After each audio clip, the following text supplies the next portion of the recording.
დრო დასაკარგი არ არის შეეშვით პროპაგანდასა და დეზინფორმაციას. ასე უპასუხეს დიუშენის სინდრომის მქონე ბავშვების მშობლებმა მიხეილ სარჯვალაძეს, რომელიც საპარლამენტო ტრიბუნიდან საზოგადოებას ატყუებდა. ოცნების ჟანდაცვის მინისტრმა თქვა, რომ უსაფრთხო მედიკამენტი არ არსებობს, არსებულ პრეპარატებს კი მხოლოდ 3 წლით შეუძლია ეტლზე მიჯაჭვულობა გადაავადოს. სარჯვალაძის სიტყვები შეურაცხმყოფელი და მძიმე მოსასმენი აღმოჩნდა ქუჩაში მდგარი მშობლებისთვის. ირაკლი კობახიძე, რომელმაც დღეს ერისიონის ახალი შენობის გასახსნელად მოიცალა, მშობლებს ისევ არ ხვდება. ამ თემის განხილვას კი ხმაური მოყვა პარლამენტში, დეტალებს ნინი ბალანჩივაძე მოგვიყვება პირდაპირ ეთერში. ნინი, გისმენთ. გიორგი, ხმაურითა და ურთიერთდაპირისპირებით შეურაცხმყოფელი სიტყვებით მიმდინარეობდა დღეს სხდომა ოცნების პარლამენტში, სადაც უსმენდნენ მიხეილ სარჯვალაძეს, ოცნების ჯანდაცვის მინისტრს. რამდენჯერმე დაიძაბა დღეს სიტუაცია დარბაზში და ეს იმ ყველაფრის შეხსენების მერე და იმ განცხადებების შემდგომ, რაც მოვისმინეთ ჩვენ კახარიას გუნდის წევრების მხრიდან, ოპოზიციამ შეახსენა ქართულ ოცნებას, ოცნების ჯანდაცვის მინისტრს, რომ სწორედ ის არის პასუხისმგებელი თითოეული ადამიანის ჯანმრთელობაზე და ის არის პასუხისმგებელი იმ ბავშვების მშობლებზე, რომლებიც ამდენი ხნის განმავლობაში დგანან ქუჩაში. შესაბამისად, უნდა გავიდეს მათთან, უნდა აუხსნას, რას ემსახურება ქართული ოცნების პოლიტიკა და ნაცვლად პოლიტიკური განცხადებებისა და სპეკულაციებისა ქართული ოცნების ვალდებულება არის ის, რომ დაუყოვნებლივ შემოიტანოს ქვეყანაში საჭირო მედიკამენტები და გარდა ამისა, მთავარი და მნიშვნელოვანი, რამაც გამოიწვია მიხეილ სარჯვალაძის გაღიზიანება, ეს იყო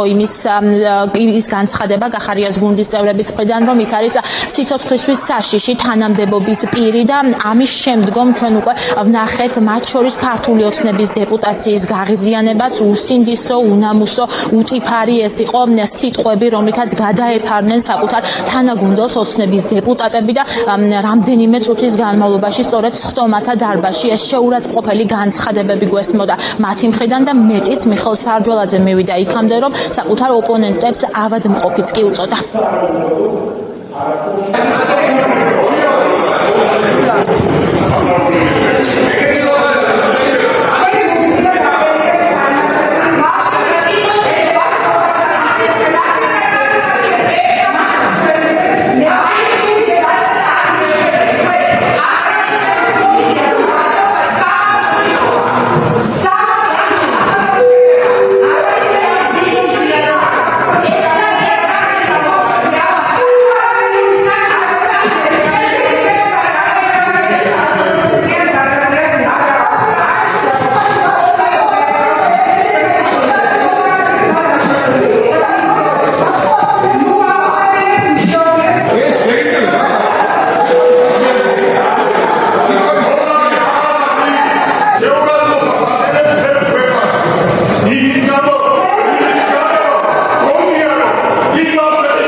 ჯანდაცვის მინისტრმა დღეს ოპონენტების მისამართით რამდენჯერმე გამოიყენა სიტყვა ავადმყოფი, მათ შორის მაშინ, როდესაც მათ გააკრიტიკეს ბიძინა ივანიშვილის პოლიტიკა, აქაც მიხეილ სარჯვალაძემ ვერ დამალა, ასე რომ ვთქვათ, უკმაყოფილება და გააკეთა განცხადება, რომ ვინც რაიმე კრიტიკულ სიტყვის ბიძინა ივანიშვილთან დაკავშირებით, აქ ავადმყოფობასთან გვაქვს საქმე, რაც შეეხება კითხვებს, ძალიან ბევრი კითხვა ჰქონდა დღეს კახარიას გუნდის წარმომადგენლებს, თუმცა ისინი ამბობენ, რომ ვერც ერთ ამ შეკითხვაზე პასუხი ვერ მიიღეს, ვინაიდან აქ მთავარი და მნიშვნელოვანი არის დრო და მაშინ, როდესაც ქართული ოცნება პირდაპირ აკეთებს განაცხადს, რომ ეს მედიკამენტები ქვეყანაში არ შემოვა, მათივე შეფასებით მათ არ აინტერესებთ საერთოდ ის პრობლემები, რაც აქვთ ადამიანებს, რომლებიც მე-9 ღამეა უკვე ქუჩაში ათენებენ მთავარი მოთხოვნით, რომ რაც შეიძლება სწრაფად მიიღონ დიუშენის სინდრომის მქონე ბავშვებმა საჭირო მედიკამენტები. შესაბამისად, დღევანდელი ინტერპელაციის შემდგომ კახარიას გუნდში თანხმდებიან იმაზე, რომ საერთოდ ვერც ერთ კითხვაზე ვერ მიიღეს მათ შინაარსობრივი პასუხი და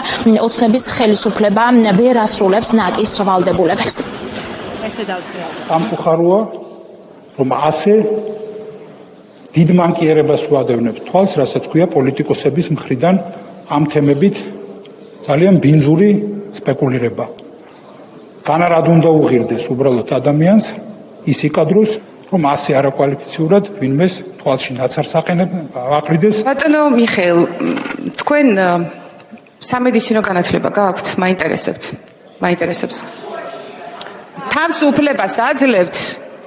უფლებას აძლევთ, მე მიწოდოთ დილეტანტი. რა თქმა უნდა, იურისტებსაც გვაქვს უფლება, როდესაც იქცევით უზნეოდ და ამორალურად ამაზე მიგითითოთ. რომელ მწარმოებელ კომპანიებთან გაქვთ უშუალო კომუნიკაცია?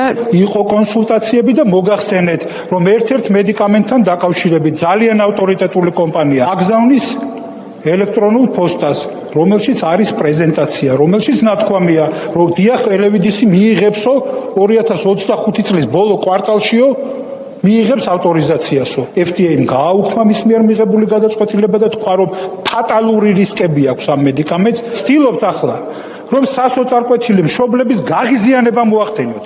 აი ეს არის თქვენი დანაშაული.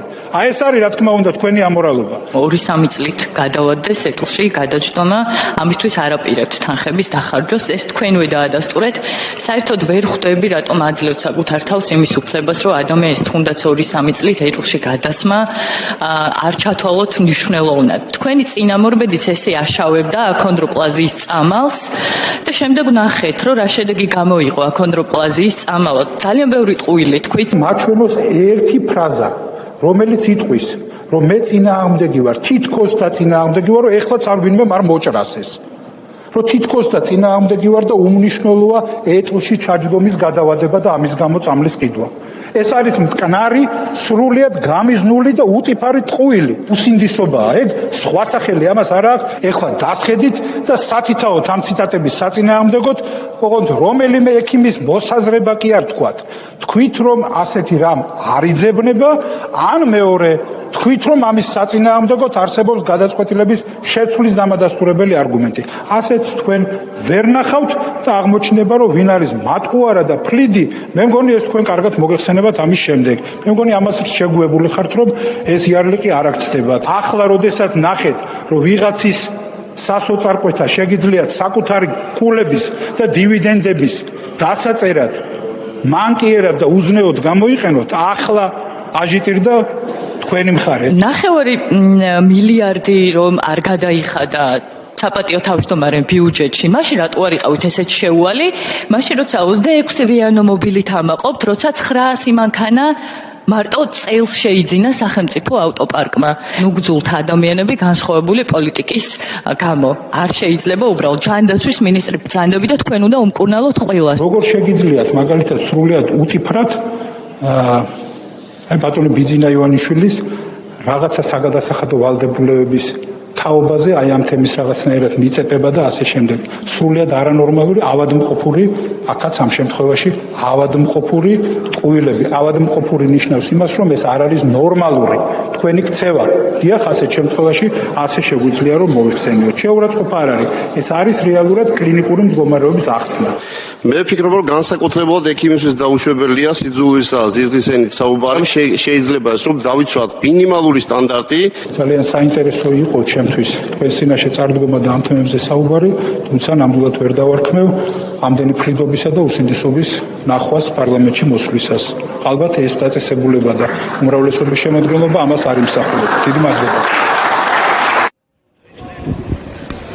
მოკლედ ასეთი იყო პასუხები, რომლებიც მიიღეს ოპოზიციის წევრებმა მიხეილ სარჯველაძის მხრიდან, ნაცვლად იმისა, რომ მას კონკრეტულად ესაუბრა მედიკამენტებთან დაკავშირებით, გაეცა პასუხები მშობლებისთვის, რომლებიც ამდენი ხნის განმავლობაში, თითქმის 2 წლის განმავლობაში ითხოვენ საკუთარი შვილებისთვის ამ საჭირო მედიკამენტებს. დღეს ჩვენ მოვისმინეთ მხოლოდ ის, რომ ქართული ოცნება ისევ უარზე არის, ისინი დასახელებული 5 მედიკამენტიდან არაპირებენ არც ერთი მედიკამენტის შემოტანას ქვეყანაში და გარდა ამისა, როგორც მაყურებელმა მოისმინა, უკვე ურთიერთდაპირისპირების და შეურაცხყოფების ფონზე მიმდინარეობდა დღეს 3 საათის განმავლობაში მიხეილ სარჯველაძის მოსმენა.